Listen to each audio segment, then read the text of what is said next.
कल रात मुस्तकिल हमारे ऊपर ड्रोन मंडलाते रहे, लेकिन अल्हम्दुलिल्लाह रात बखैरियत गुजर गई और सुबह हो गई।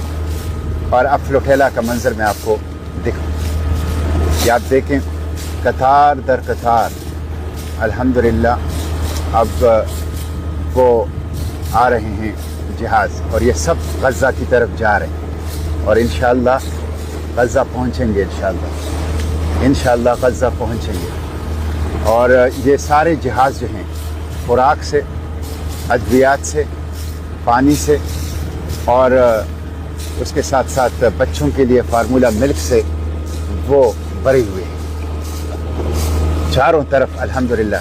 आप लोगों से यही दरख्वास्त है कि यही वक्त है, 2-3 दिन हैं, भरपूर आवाज़ उठाएं, दुआएं करें, खूब दुआएं करें कि ये काफिला पहुँचे, मुहासरा टूट जाए, और आवाज़ उठाएं कि ग्लोबल समूद फ्लोटेला को तहफ़्फ़ुज़ दो, ग्लोबल समूद फ्लोटेला को तहफ़्फ़ुज़ देना, जेनोसाइड को रोकना है, ग्लोबल समूद फ्लोटेला को तहफ़्फ़ुज़ देना, गज़ा को बचाना है, इंसानियत और बशरियत को बचाना है, तो ग्लोबल समूद फ्लोटेला को गज़ा जाने दिया जाए। इसलिए भरपूर आवाज़ उठाएं सोशल मीडिया पर, अपने मोबाइल फ़ोन मुतहर्रिक कीजिए, अपने सोशल मीडिया प्लेटफॉर्म मुतहर्रिक कीजिए, ग्लोबल समूद फ्लोटेला का हिस्सा जहाँ भी जिस उम्र के हिस्से में हो वहाँ बनिए और आवाज़ उठाइए गज़ा के लिए। बदतरीन जुल्म हो रहा है, बदतरीन किस्म का कत्लेआम हो रहा है, इंसानी तारीख में इस बदतरीन कत्लेआम की मिसाल नहीं मिलती और हमारे आंखों के सामने हो रहा है।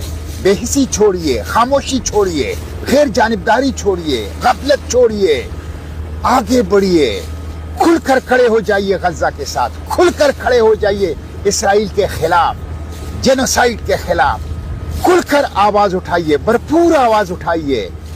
इसलिए मैं आप लोगों से एक दफ़ा फिर यही अपील करूँगा कि दुआओं के साथ भरपूर आवाज़ उठाएं, खा चौकों और चौराहों में हो, गली और बाज़ारों में हो या सोशल मीडिया पर हो। और इंशाअल्लाह हमारा अज़म है, कोई ड्रोन हमें रोक नहीं सकता, कोई धमकी, कोई हमला, कोई नुकसान हमें रोक नहीं सकता, कोई तूफ़ान हमें रोक नहीं सका इंशाअल्लाह। इसलिए हम गज़ा पहुँचेंगे, नाकाबंदी तोड़ेंगे, इंसानी इमदाद पहुँचाएंगे, जेनोसाइड के सामने खड़े होंगे इंशाअल्लाह, इंशाअल्लाह, इंशाअल्लाह। और ये आज़ाद खुद मुख्तार बावकार फ़लस्तीन का नुक्ता आगाज़ होगा, इसराइल का ज़वाल होगा, इसराइल मिटेगा और फ़लस्तीन आज़ाद होगा इंशाअल्लाह, फ़लस्तीन आज़ाद होगा।